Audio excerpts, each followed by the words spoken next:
Bismillahirrahmanirrahim. Assalamualaikum warahmatullahi wabarakatuh. Innal hamdalillah nahmaduhu wa nasta'inuhu wa nastaghfiruh wa na'udzu billahi min syururi anfusina wa min sayyiati a'malina may yahdihillahu fala mudhillalah wa may yudlilhu fala hadiyalah.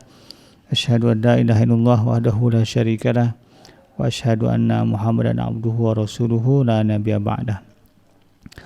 Allahumma salli wa sallim ala hadzal nabiyil karim wa ala alihi wa ashabihi wa man tabi'ahum bi ihsanin ila yaumiddin. Wa qala Allah ta'ala fi kitabihil karim, ya ayyuhallazina amanu taqullaha haqqa tuqatih wa la tamutunna illa wa antum muslimun. Ya al-haq adkhilna mudkhala sidqin wa akhrijna mukhraja sidqin wa ja'alna min ladunka sultanan nasira. Ja'al haq wa zahqal batil innal batila kana zahuqa. Rabbana innana amanna faghfir lana dzunubana wa qina adzabannar. Rabbi ishrah li sadri wa yassir li amri wahlul 'uqdatam min lisani yafqahu qawli. Allahumma 'allimna ma yanfa'una wanfa'na bima 'allamtana wa zidna ilma wa arina al-haqqa haqqan warzuqna ittiba'ah wa arina al-batila batila warzuqna ijtinabah. Amma ba'd.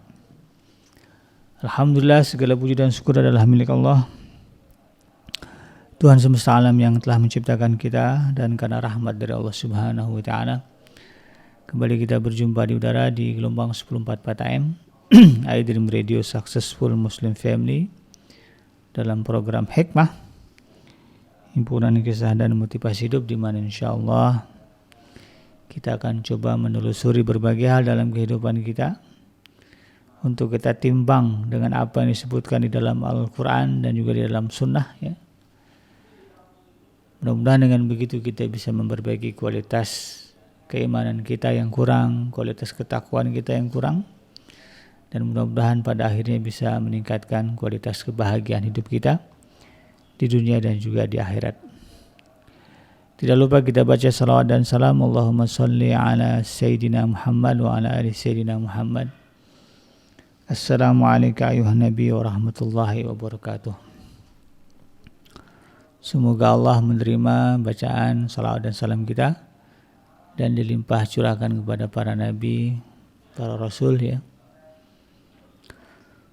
Wabil khusus Rasulullah Muhammad sallallahu alaihi wasallam. Dan semoga kita dicatat oleh Allah Subhanahu wa taala sebagai orang yang akan berbahagia, bisa bertemu dengan Allah Subhanahu wa taala dalam keadaan sejahtera, dijauhkan dari api neraka, dan dimasukkan ke dalam jannah. Insyaallah, amin ya rabbal alamin. Nah, sahabat iDream yang dirahmati Allah dimanapun Anda berada,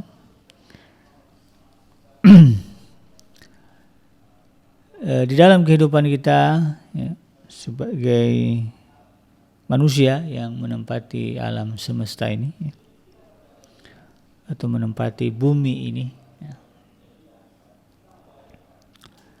Meskipun Allah telah menetapkan bagi setiap kita manusia itu ajal, ya. Sebagaimana Allah firmankan di dalam Al-Quran, wa likulli ummatin ajal. Bagi setiap umat itu ada batas waktu. Ya, jadi segala sesuatu di dunia ini ada batas waktunya, ada limitnya. Nggak ada yang nggak ada limit, ya. Semuanya ada batas. Apalagi bicara hidup manusia, hidup kita ini dibatasi Allah. Makanya Allah katakan, fa idza jaa ajaluha la yasta'khiruna sa'atan wa la yastaqdimun. Kalau udah datang gitu, ya udah sampai batasnya, tidak bisa dimajukan dan tidak bisa dimundurkan walaupun satu saat. Nah, inilah yang kemudian kadang-kadang disikapi tidak benar, ya, oleh sebagian orang dengan kalimat mumpung masih hidup, mumpung masih ada waktu, tetapi kemudian ujung-ujungnya adalah negatif. Bersenang-senang, bermaksiat, ya, memuaskan makan minum yang haram gitu, ya, berlomba-lomba untuk meraih keberhasilan dunia, ya. dan mengabaikan perintah Allah Subhanahu wa taala atas nama ingin menjadi orang-orang yang sukses ya. Dan itu yang kan ada orang yang model begitu, dan mudah-mudahan kita tidak termasuk ke dalam golongan orang yang seperti itu. Karena pada dasarnya sahabat hadirin yang dirahmati Allah ya, bagi seorang mukmin ya, esensi dari kehidupan kita ini adalah ketaatan kepada Allah Subhanahu wa taala. Ya, kalaulah ditanya ya, kenapa sih kita ini hidup di alam dunia ini? Maka seorang mukmin harus bisa menjawab dan mengatakan kita diperintahkan untuk taat kepada Allah Subhanahu wa taala. Maka dalam hal ini ya, di tengah keterbatasan waktu yang Allah berikan kepada kita, ya, kita bagaimana caranya bisa memaksimalkan ketaatan kepada Allah Subhanahu wa taala. Dan yakinlah ya, ketika kita merujuk ya atau punya prinsip hidup seperti itu, maka rahmat Allah Subhanahu wa taala akan turun kepada kita, dan insya Allah segala urusan yang kita jalani ya, akan kemudian mendapatkan supervisi ya. Supervisi ya, atau katakanlah bahasa ini bahasa kitanya penilikan ya, pemantauan dan bimbingan dari Allah Subhanahu wa taala. Dan itu yang kemudian akan mengantarkan kita kepada kesuksesan, keberhasilan yang hakiki. Ya. Jadi kunci esensi dari kehidupan seorang mukmin adalah ketaatan kepada Allah. Ini yang disebutkan di dalam surah An-Nisa yang ke-59 ya, a'udzubillahi minasyaitonirrajim. Ya ayyuhallazina amanu atii'ullaha wa atii'ur rasula wa ulil amri minkum. Hai orang-orang yang beriman, kata Allah, ya, taatlah kamu kepada Allah dan taatlah kepada Rasul dan taatlah kepada pemegang kekuasaan atau otoritas ya, orang yang diberikan kekuasaan atau otoritas di antara kita, wa ulil amri minkum. Bahkan Allah tegaskan lagi ya, wa in tanaza'tum fi syai'in, kalau kamu kemudian berselisih ya, dalam satu perkara ya, farudduhu ilallahi wa rasulih. Farudduhu ilallahi wa rasul, maka kembalikanlah ya solusinya, kesepakatannya kepada Allah dan Rasulnya, merujuk kepada apa yang Allah firmankan, apa yang Rasulullah SAW sabdakan. Ya esensinya taat lagi kepada Allah dan Rasul. Di akhir ayat Allah katakan in kuntum tu'minuna billahi wal yaumil akhir, dan itu menjadi indikasi atau ciri keimanan kita kepada Allah dan hari akhirat. Jadi orang-orang beriman itu salah satu cirinya adalah ketaatan kepada Allah, taatan kepada Rasul, dan taatan kepada ulil amr atau pemegang kekuasaan atau pemegang otoritas. Itu esensinya, itu cirinya. Itu disebut ingkung, makanya dalam ayat disebutkan ingkung tum tu'minuna billahi wal yaumil akhir. Jangan sembarangan ini ya berbicara ketaatan.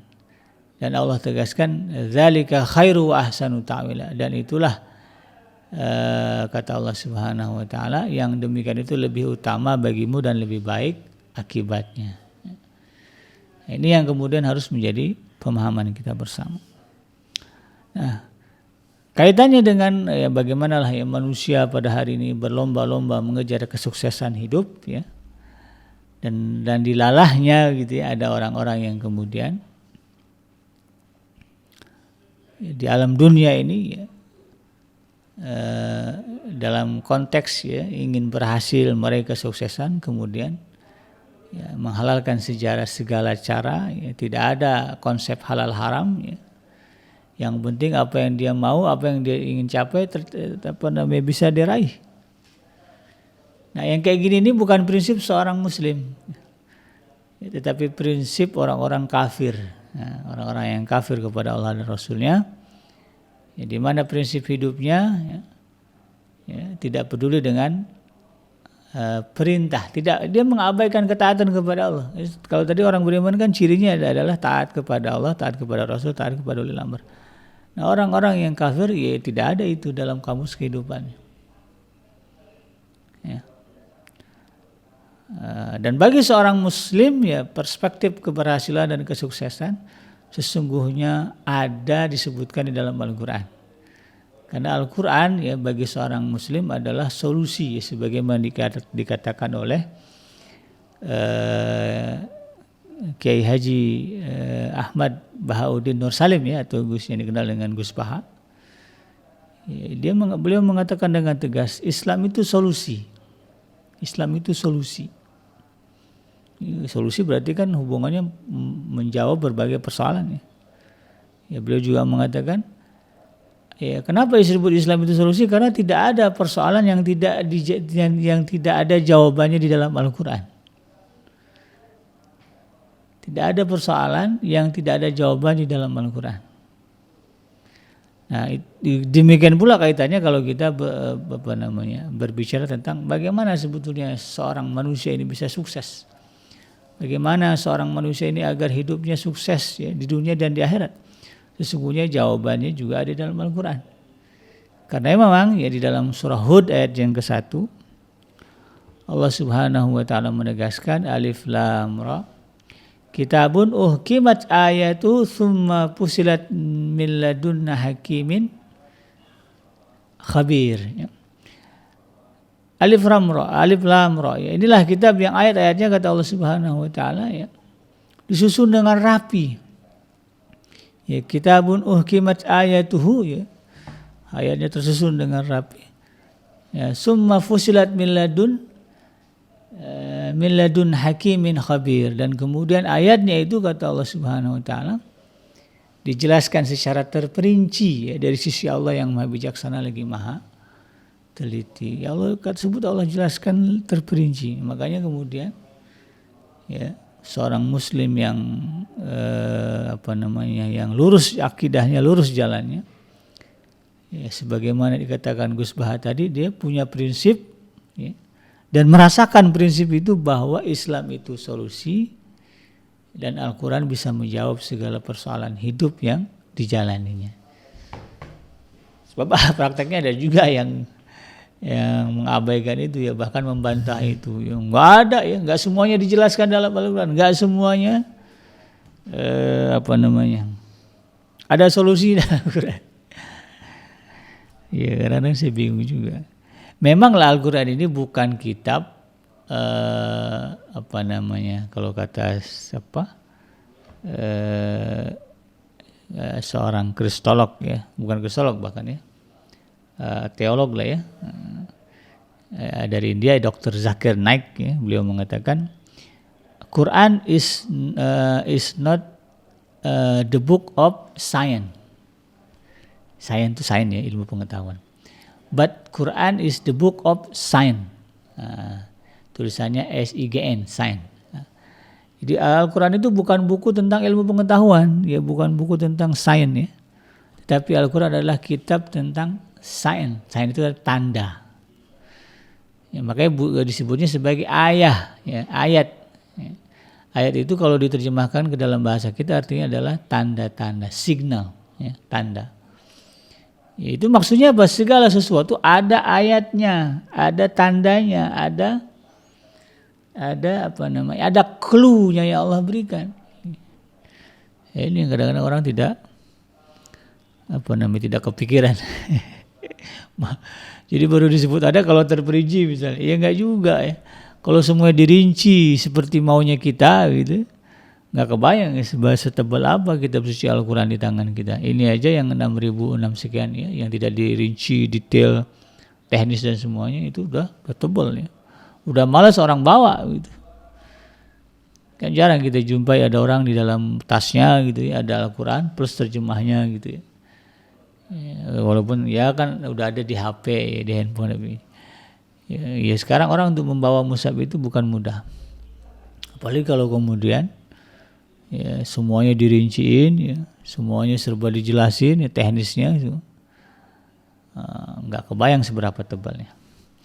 Nah, sahabat hadirin yang dirahmati Allah, salah satu kunci kesuksesan ya, yang Allah sebutkan ya, yang Allah terangkan di dalam Al-Quran dan ini harus menjadi pemahaman bagi kita, ya, jadi pedoman bagi kita dan kita wariskan kepada anak cucu kita, yaitu sebagaimana yang Allah sebut di dalam surah Al-Asr. Surah Al-Asr. Ini kalau zaman saya kecil-kecil ya, surah Al-Asr ini wajib dihafal, karena setiap mau pulang sekolah suruh baca ayat ini dulu, suruh baca surah ini dulu ya.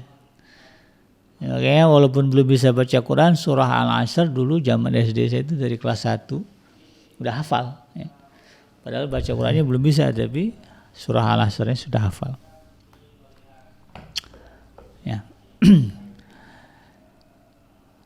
Nah, surah Al-Asr ini, sahabat Adrim yang dirahmati Allah, inilah tema kita pada hari ini ya, tadabbur surah Al-Asr, dan kita akan coba memfokuskan pada bagaimana Al-Asr ini kemudian menjadi kiat ya, dan kunci sukses bagi manusia di dunia dan juga di akhirat. Nah, surah Al-Asr ini sebagaimana yang disebutkan, ini saya kutip dari buku yang ditulis oleh guru kita bersama, Al-Ustadz Dr. Saiful Bahri ya. Di dalam di dalam buku yang berjudul Tadabbur Juz Amma ya. Sahabat hadirin bisa bisa cari ya di toko-toko ya, baik di online maupun juga di toko-toko offline. Nah, surah Al-Asr ini diturunkan di Mekah ya, setelah surah Al-Insyirah, surah Alam-Nasrah. Jadi masuk ke dalam golongan surah Makkiyah ya. Nah, surahnya sangat pendek ya, dan mengambil tema tentang sebab kebahagiaan atau kerugian yang diderita manusia. Ini kan bahasa lainnya tentang sukses tidaknya orang. Gitu ya. Ya, kita kan kalau ngomongin sukses itu kan kaitannya dengan kebahagiaan. Dan kegagalan, lawan dari kesuksesan adalah ya, indikasinya adalah kerugian. Ya, kalau udah banyak ruginya, wah ini gagal nih. Nah, gagal itu lawan kata dari tidak sukses, lawan kata dari sukses. Ya. Nah, itu yang kemudian kata Al-Ustadz Dr. Saiful Bahri ya, beliau katakan menjadi poin dari pembicaraan Allah Subhanahu wa taala di dalam surah Al-Asr dari ayat yang pertama hingga ayat yang ketiga. Nah, apa yang menyebabkannya sukses dalam kehidupannya atau sebaliknya ya. Nah, ini kata Dr. Saiful Bahri ya. Nah, itu dijelaskan dalam surah Al-Asr ini. Ya, semua manusia tak terkecuali ya berpotensi untuk gagal ya atau rugi, kecuali sebagaimana disebutkan di dalam surah Al-Asr adalah orang-orang yang beriman, beramal saleh, kemudian menasihati di dalam kesabaran dan kebenaran. Jadi ya, kalau secara umum lah ya, kata Al-Ustadz Dr. Saiful Bahri, tema besar surah Al-Asr ini adalah tentang bagaimana ya, waktu dalam perspektif Allah Subhanahu wa taala. Sekaligus ya, kalau secara umum surah Al-Asr ini adalah menggambarkan penghargaan Islam terhadap waktu dan kedisiplinan ya. Mungkin untuk wilayah Asia ini ya, wilayah Asia gitu ya. Kalau kita sebut misalnya negara mana yang dari indikasi ke pembangunannya kita sebut sebagai negara maju ya. Umumnya nih yang pertama kita merujuk ke Jepang. Jepun ya, orang Melayu. Nanti kemudian Cina, ini Jepang dan Cina ini saling menyusur ya. Nah, kemudian masuk ke Asia Tenggara ada Singapura. Nah, Indonesia belum masuk dalam hitungan. Gitu ya. Tapi insya Allah lah 10 tahun lagi di tahun 10-20 tahun lagi di tahun 2045 kita akan ada di atas Jepang dan Cina itu insya Allah. Nah, kalau sekarang kita merujuk ke Jepang. Nah, orang Jepang itu punya prinsip ya, karena memang bagaimana mereka bekerja begitu. Bagi mereka punya prinsip time is money. Waktu adalah uang. Jadi waktu itu bernilai. Sehingga tidak ada waktu dalam kehidupan mereka yang kemudian tidak menghasilkan uang begitu ya. Ya, sehingga orang-orang Jepang itu ya kalau kita generalisasikan ya pola kehidupan mereka disebut sebagai bangsa yang disiplin. terutama kaitannya dengan waktu. Ya. Saya pernah punya tetangga. Bukan pernah punya tetangga. Beliau sempat ikut program pertukaran pekerja ya, ke Jepang. Nah, dan memang beliau katakan begitu. Ya mereka itu disiplin dengan waktu. Kalau memang waktunya datang, ya datang. Kalau ada janji, betul-betul datang. Dan semuanya on schedule, ya, berdasarkan dengan jadwal. Ya. Makanya kalau udah janjian tuh nggak ada cerita nggak ketemu, nggak dipenuhi, karena belum tentu akan bisa buat schedule lagi ya. Kan ada orang-orang yang mudah sekali mengabaikan janji pertemuan. Padahal orang yang mau ditemui itu ya, apalagi kalau dia orang sibuk, misal guru kita gitu kan. Itu sudah dia banyak kesibukannya gitu. Nah, ketika kemudian ada orang yang datang minta waktu, lalu kemudian dia spare ya, dia susun waktu jadwal ya, bagaimana bisa bertemu, lalu kemudian diingkari pertemuan itu, udah. Sebetulnya kita sedang melukai perasaan orang gitu. Kan ada orang model begitu ya, udah janji sama dokter gitu kan. Ya, dokter tahu sendiri kadang-kadang pasiennya banyak. Ya dibikin janji sama dokter, alasannya tiba-tiba nggak datang karena lupa, karena apa ya? Karena alasan yang sebetulnya ya indikasinya seolah ya sebetulnya tidak menghargai gitu ya. Nah, ini bukan sikap seorang muslim yang baik. Orang Jepang ya yang notabene kita katakan bukan muslim ya, mereka punya prinsip tidak ya begitu, itu tidak boleh terjadi. Kalau sudah diberi waktu, sudah diberi appointment, diberi janji, penuhi. Karena orang untuk meluangkan waktu itu bukan mudah. Ya, bukan gampang bagi sebagian orang, apalagi kita kenal dia orang sibuk begitu ya. Nah, itu yang kemudian menurut Al-Ustaz Dr. Saiful Bahari disebut sebagai esensi dan juga pembahasan utama di dalam surah Al-Asr, dan ini yang kemudian menjadi kunci kesuksesan hidup manusia di dunia dan juga di akhirat. Surah Al-Asr ya ada 3 ayat ya secara lengkap ya, Allah Subhanahu wa taala menyebutkan A'udzubillahi minasyaitonirrajim, bismillahirrahmanirrahim, wal 'ashr innal insana lafi khusr illa alladzina amanu wa 'amilus shalihat wa tawassaw bil haqq wa tawassaw bis sabr. Ya, demi masa ya, ada yang menerjemahkannya al-asar itu demi waktu asar.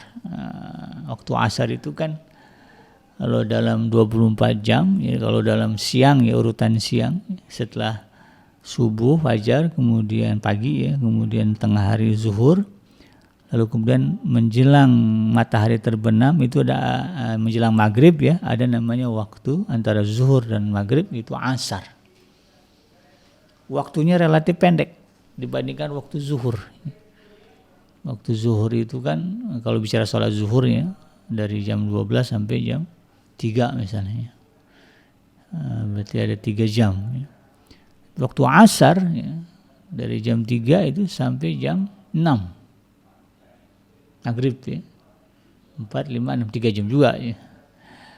Tetapi waktu asar ini ya, menjadi waktu ya, yang kemudian menandakan bahwa tidak lama lagi kita akan menjelang waktu maghrib. Ya, waktu maghrib itu ada waktu senja. Ya. Jadi sebetulnya ini menunjukkan bahwa Allah Subhanahu wa taala sedang memperingatkan orang yang tidak sadar bahwa dirinya sudah mau menjelang senja. Begitu ya. Makanya kemudian kalimatnya innal insana lafi khusr. Langsung ya ditembak dengan kalimat sesungguhnya manusia dalam keadaan rugi. Ya. Jadi ada orang yang udah masuk waktu asar ya, dalam terminologi hidupnya ya, udah senja lah ya. Kalau di hitungan angka mungkin udah kepala 5, kepala 6 gitu.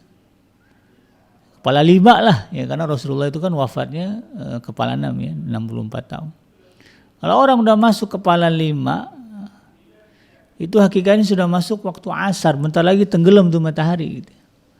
Nah, kalau juga kemudian nggak ngeh bahwa sebentar lagi kita akan menghadap Allah, tidak lama lagi mungkin ajal akan menjemput, tidak ngeh itu, maka sesungguhnya waktu yang dilalui itu, kata Allah Subhanahu wa taala, adalah waktu yang dipenuhi oleh kerugian, kegagalan.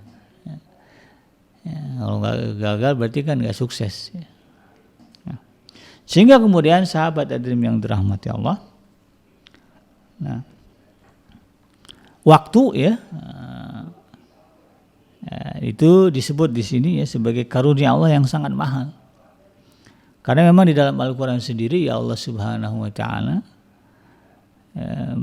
bersumpah ya dengan menggunakan bagian-bagian waktu ya. Kalau kita lihat kan, kalau tadi wal asr itu waktu asar ya, ada juga nanti ayat lain waktu duha ya, wadduha, demi waktu matahari di waktu duha ya, jam 8, jam 7, jam 7, jam 8. Ada lagi wal fajar ya, demi waktu fajar subuh ya, wal laili idza yaghsha ya, walail ya, dan demi malam ya Allah juga, wan nahari ya, dan demi waktu siang ya. Ada bagian-bagian waktu yang kemudian Allah sebut dan itu dijadikan sebagai sumpah ya. Kalau Allah jadikan sumpah berarti itu ada penekanan, ini harus diperhatikan loh.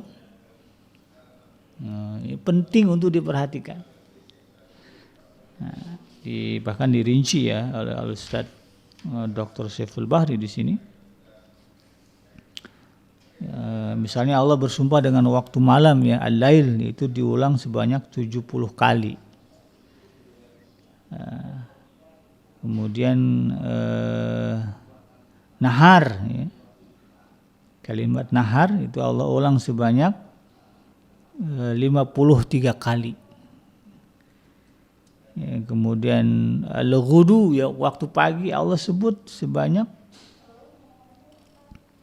3 kali ya. Ibkar ya, siang ya, pagi juga ya sebanyak 2 kali. Ya, dan banyaklah ya waktu-waktu tertentu yang kemudian Allah Subhanahu wa taala sebut dan bahas di dalam Al-Qur'an. Dan ini sahabat hadirin yang dirahmati Allah, ya, kembali kepada apa yang disebut tadi, ini merupakan sebuah penekanan betapa pentingnya waktu-waktu ya, waktu kita itu kita perhatikan. Sehingga bagi seorang muslim ya, waktu yang berlalu itu ada hitung-hitungannya, ada hisabnya, ada muhasabahnya.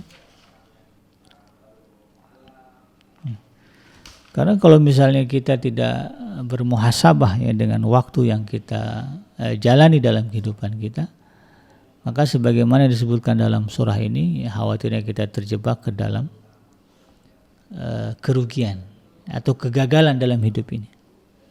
Kan kalau dilihat di dalam ayat-ayat Al-Quran ini tentang bagaimana penyesalan orang-orang yang sudah berada di dalam nerakanya Allah Subhanahu wa taala. Bahkan sebelum masuk neraka udah mulai itu ya, mereka berteriak-teriak menyesal. Udah masuk ke dalam neraka lebih menyesal lagi ya. Salah satu permintaan mereka adalah mereka minta dikembalikan ke dunia. Ini kan persoalan waktu kan. Dia ingin dikembalikan ke masa lalu untuk memperbaiki kelalaian dan kehilafan ya, dosa-dosa yang telah dilakukannya. Artinya itu kan orang-orang gagal ya, orang-orang yang gagal, orang-orang yang tidak sukses. Ketika mereka diminta apa yang kalaulah ditanya apa yang kalian minta, apa yang kalian persoalan, ya waktu. Ya. Bagaimana mereka ketika hidup dulu bisa memanfaatkan waktu dengan berbagai hal-hal yang Allah sebut sebagai kunci kebahagiaan hidup ya di dunia dan juga di akhirat. Nah, terkait dengan surah Al-Asr ini ya, karena cakupan surah Al-Asr ini begitu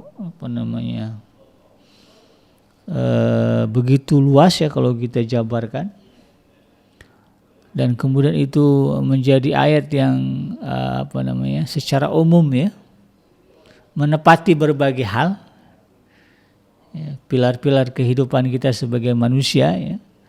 Maka kata Imam Syafi'i rahimahullah ta'ala, beliau mengatakan ya, ketika ditanya tentang surah Al-Asr ini, beliau mengatakan sekiranya Allah ya, tidak menurunkan hujah bagi makhluknya kecuali hanya surah ini saja, surah Al-Asr ini.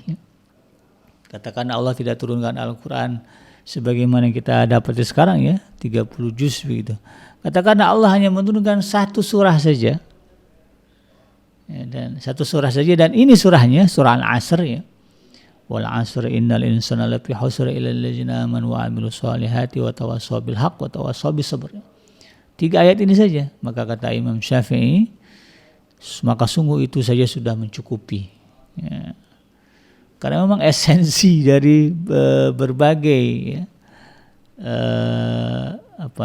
perintah dan larangan Allah Subhanahu wa taala, dan kunci ya, katakanlah esensi dari kunci kesuksesan hidup manusia ya di dunia dan akhirat itu terdapat di dalam kabar yang ada di dalam surah Al-Asr ini.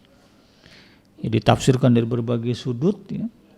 Maka tafsirannya menghasilkan ya, bagaimana kemudian manusia ini bisa bahagia atau sengsara di dunia dan di akhirat. Nah, berdasarkan surah ini.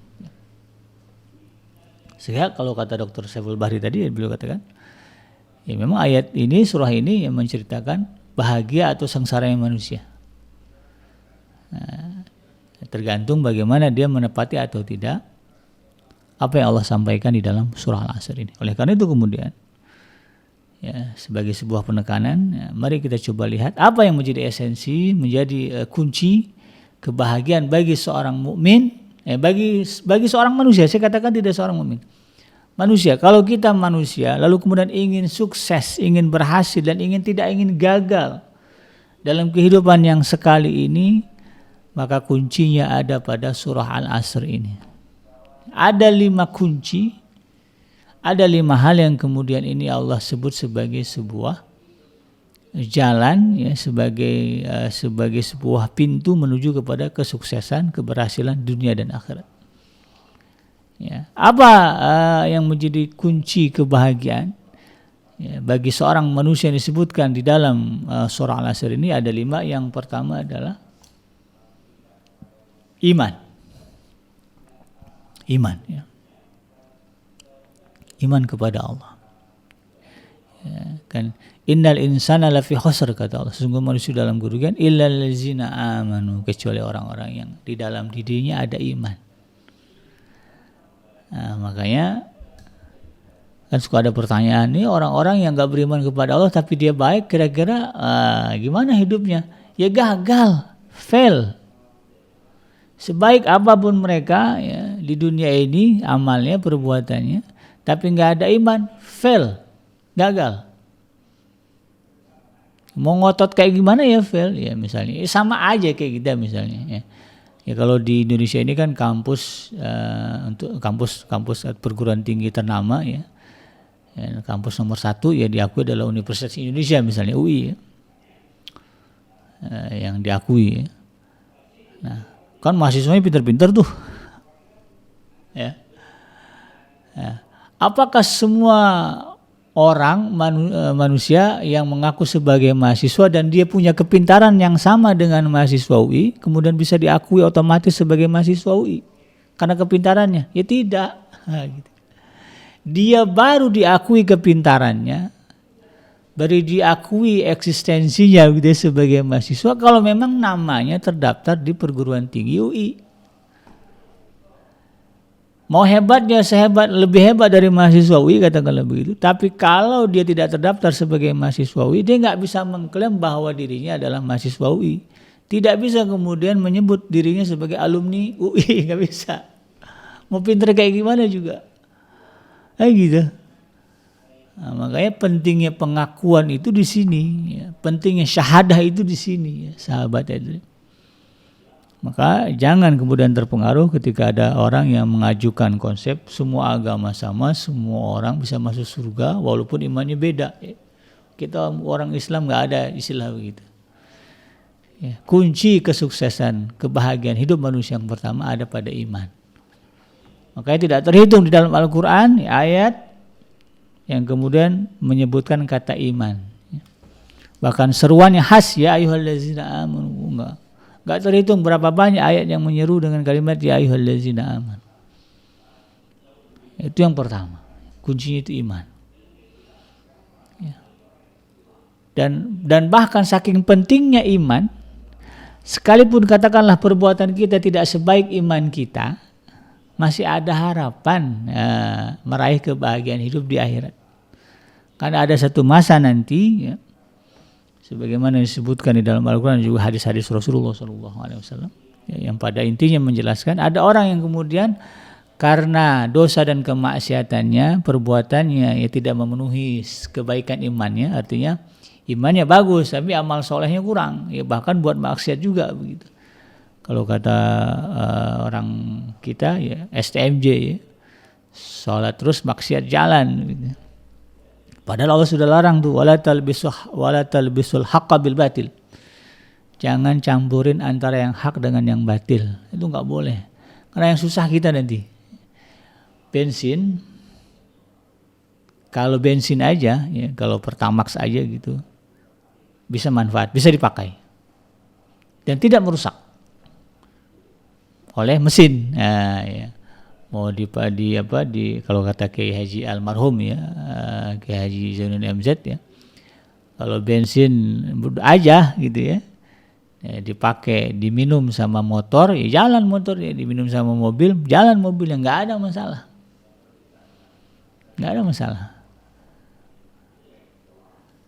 Air, nah, kalau air saja ya diminum manusia nggak ada masalah, tapi kalau sudah bensin dan air dicampur, yang Pertamax dan air dicampur, nah ini udah merusak. Diminum manusia mabok, diminum mesin mogok. Ini nggak bisa dicampur. Nah, ada orang-orang yang mencampur yang hak dan batil dalam kehidupannya, bercampur antara iman dan kejahatan gitu. Lalu kemudian ditimbang di yaumul mahsyar, ternyata kejahatannya lebih banyak daripada kebaikannya, maka vonis Allah jelas, ya sudah gitu nggak ada lagi syafaat dia dapatkan.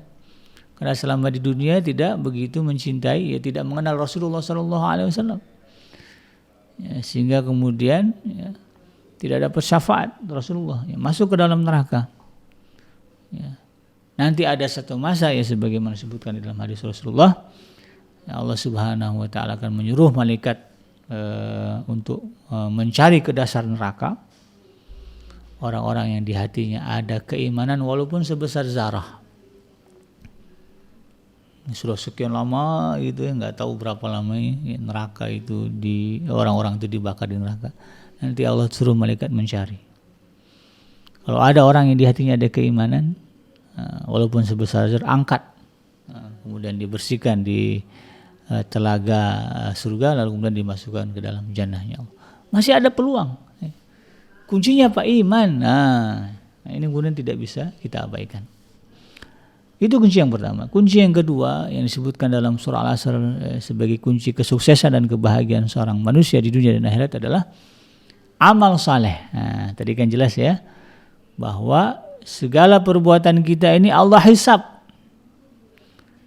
Ya, makanya Sayyidina Umar Ibn Al-Khattab ya, selalu berpegang kepada apa yang disebutkan dalam surah Al-An'am kalau nggak salah ya, dalam urusan audit audit negara ya. Audit apa aja pegangan beliau surat itu. Ya, Allah Subhanahu Wa Taala mengingatkan wa tahsabunahu hayyinan wa huwa 'indallahi 'azim. Ini kaitannya dengan ini kalau surah An-Nur ya nggak salah ya, surah An-Nur. Surah An-Nur atau surah Al-An'am ya. Wa tahsabunahu hayyinan kata Allah. Seringkali manusia itu menganggap sesuatu itu remeh. Ini kaitannya dengan hadisul ifki kalau nggak salah ya, surah An-Nur ini.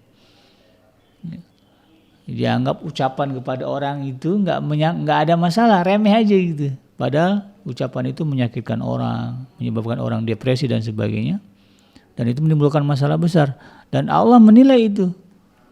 Dan Allah mengatakan wa huwa 'indallahi 'azim. Padahal di sisi Allah itu urusan yang besar. Nah, seringkali ya kita menganggap hal-hal kecil-kecil itu sebagai hal-hal yang remeh-temeh. Padahal semuanya dihisab oleh Allah Subhanahu Wa Taala.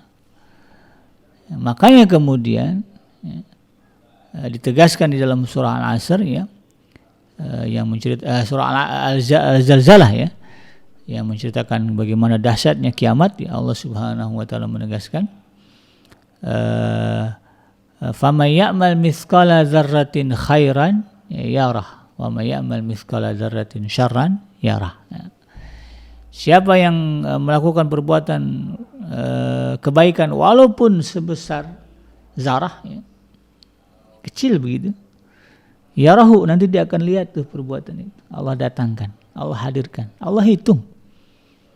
Dan sebaliknya, wa may ya'mal mithqala dzarratin syarran, siapa yang berbuat keburukan walaupun kecil, yarah, ya Allah akan datangkan, Allah akan perlihatkan.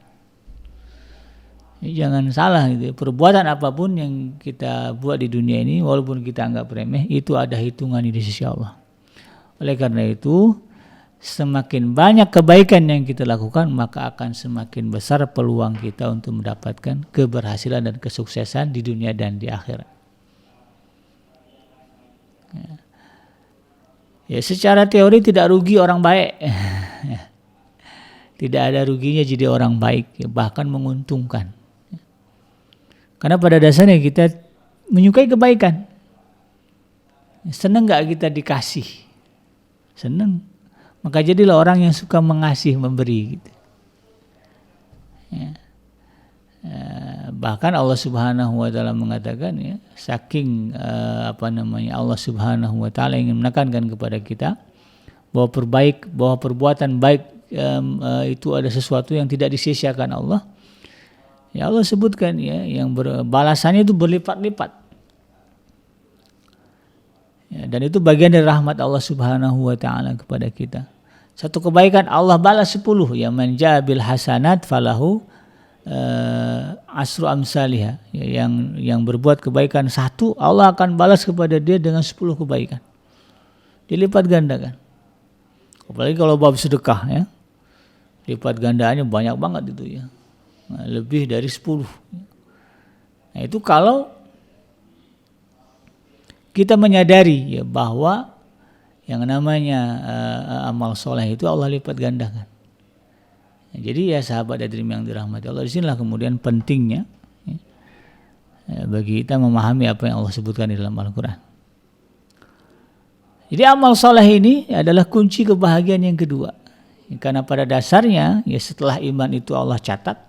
Ya, kalau tadi merujuk kepada terminologi mahasiswa UI tadi, ya, udah terdaftar nih sebagai mahasiswa UI, disamakan nggak posisinya? Ya enggak.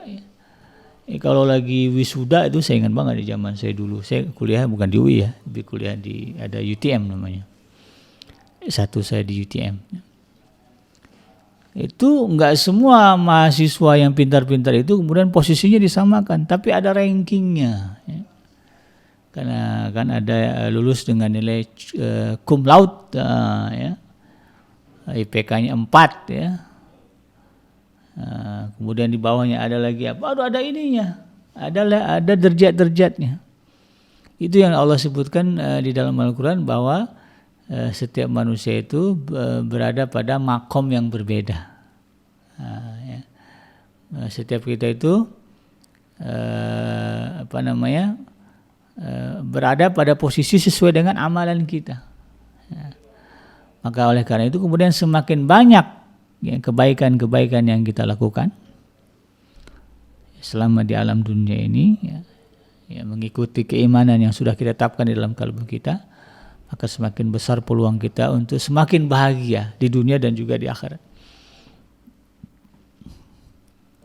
Lalu kemudian apa kunci sukses yang ketiga? Nah, kunci sukses yang ketiga adalah berjamaah. Ya. Dari mana konsep ini disebutkan di dalam surah Al-Asr? Ya, karena pada kalimat selanjutnya kan, illal ladzina amanu wa amilus solihat tawasau bil haqqi wa tawasau bis sabr. Ada kata tawa, saling mengingatkan, ya. Tawasau, ya. Kalau kita sebutnya tausiah, ya. Tawasau ini dia menunjukkan bahwa manusia itu tidak hidup sendiri, tetapi harus berjamaah kalau mau hidupnya nggak rugi. Makanya di dalam Islam, ya, konsep kebersamaan itu ditekankan. Rasulullah SAW itu menekankan kebersamaan atau berjamaahnya, sehingga pada prakteknya kemudian sholat berjamaah begitu dianjurkan ya, di dalam Islam gitu kan. Kebersamaan itu begitu dianjurkan, bahkan Rasulullah mengingatkan ya, jangan keluar dari jamaah. Ya. Rasulullah menggambarkan kalau kita keluar dari jamaah ya, menyendiri ya, mengasingkan diri dari jamaah, ya siap-siaplah kita bernasib seperti kambing yang keluar dari kumpulan ya, karena nanti akan ada serigala yang datang, karena serigala itu akan menerkam kambing yang keluar dari kumpulannya. Kalau kita meninggalkan jamaah yang mengabaikan kebersamaan ya, punya hidup di komplek tapi nggak kenal tetangga masing-masing begitu ya, nggak pernah tegur sapa dengan orang, punya di kantor juga begitu modelnya, ini peluang suksesnya kecil. Bahkan kalau kita lihat di dalam Al-Quran ya, dalam hadis lah ya, orang yang suka menyambung tali silaturahim, artinya aktif ya, di dalam mempertahankan konsep berjamaah, Allah katakan ya, umurnya akan dipanjangkan, rezeki diperbanyak. Rasulullah katakan begitu. Ini menggambarkan bahwa berjamaah itu menjadi bagian dari kunci keberhasilan seorang manusia ketika dia di alam dunia dan di akhirat. Oleh karena itu kemudian jangan abaikan kebersamaan ya, baik dalam skala sosial yang besar yang masyarakat, apalagi dalam skala yang kecil yaitu keluarga ya, ini kebersamaan ya. Anak kalau mengabaikan ya eksistensi orang tuanya nggak akan sukses. Orang tua mengabaikan eksistensi anak, dia nggak akan sukses juga. Suami mengabaikan eksistensi istri atau sebaliknya juga nggak akan sukses. Sebaliknya kalau kemudian diakui lalu kemudian dieratkan lagi, dikuatkan lagi kebersamaan itu, keberjamahan itu, maka insya Allah keberhasilan hidup akan diraih di dunia dan di akhirat. Yang keempat, kunci keberhasilan kesuksesan dunia dan akhirat yang disebutkan dalam surah Al-Asr adalah tawasau bil haq. Ya, tetap di dalam kebenaran. Nah, ya.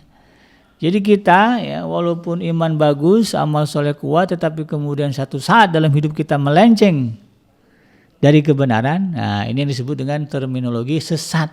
Nah, ya. Orang sesat itu ya, ujung-ujungnya mana? Ya neraka. Ujung-ujungnya apa? Gagal.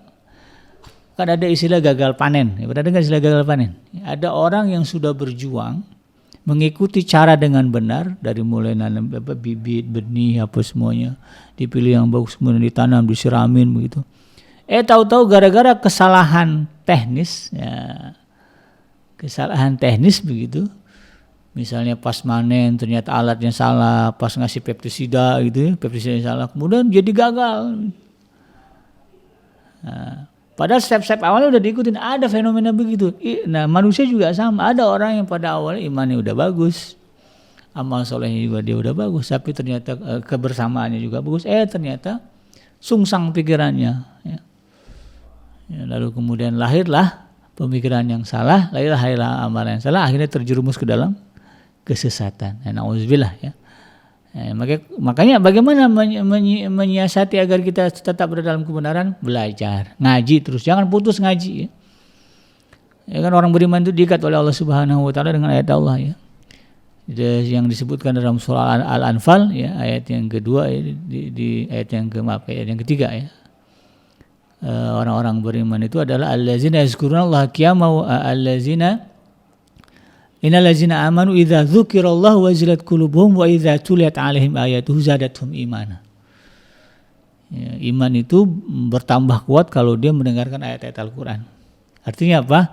Kalau datang ke majelis ta'lim, majelis Al-Qur'an, majelis Rasulullah ya, di situ ada dibicarakan agama, kebenaran, ikut di sana, nah, maka insyaallah konsisten. Dan yang terakhir yang menjadi kunci kesuksesan hidup seseorang manusia di dunia dan di akhirat adalah sabar, kesabaran.